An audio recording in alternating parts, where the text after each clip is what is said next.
రోజా 200 కోట్ల ఆస్తిని 5 నిమిషాల్లో కొనేసిందట రేణు దేశాయ్. ఈ విషయం తెలిసి రోజా అయితే షాక్ అవుతోంది. సో, రేణు దేశాయ్ ఆస్తులు కొందంటే ఖచ్చితంగా తన పిల్లలకి సంబంధించిన పేర్ల మీదే. మరి పిల్లలు అంటారేంటి? మరి ఆయనతో పాటు వెళ్ళింది ప్రత్యేక కార్యక్రమం కోసం కాదా అంటే, మరి కాదని లాగానే వినిపిస్తోంది. కాబట్టి ఇప్పుడు సోషల్ మీడియాలో సైతం మీరు వెళ్ళి వచ్చినటువంటి విధానం మాత్రం ఎప్పటికీ మారదు. అది ఎప్పటికీ కూడా మన వాళ్ళ ఫ్యామిలీ మెంబర్‌లో భాగంగానే అయితే చూసుకుంటారంటూ చెప్తున్నారు రేణు దేశాయ్. అందుకే ఇప్పుడు రేణు దేశాయ్ మెగా ఫ్యామిలీ పరువుని కాపాడే బాధ్యత పెట్టుకుంది. ఎప్పుడు పవన్ కళ్యాణ్‌ని వ్యక్తిగతంగా విమర్శించే రోజాకి సంబంధించిన ఒక ప్రాపర్టీ కొనుగోలుకొచ్చిందని తెలిసి క్షణాల్లో కొనుగేసిందట. క్షణాల్లో కొనేసి అది పవన్ కళ్యాణ్ పేరు మీదకి ట్రాన్స్‌ఫర్ కూడా చేసిందని సమాచారం.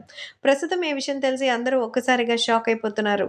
రాష్ట్ర వ్యాప్తంగా ఈ విషయం తెలుసుకొని సోషల్ మీడియాలో సైతం ఈ విషయంపై ఎంతో రహస్యమైనటువంటి మార్గం అయితే ఏర్పడిందని చెప్పొచ్చు.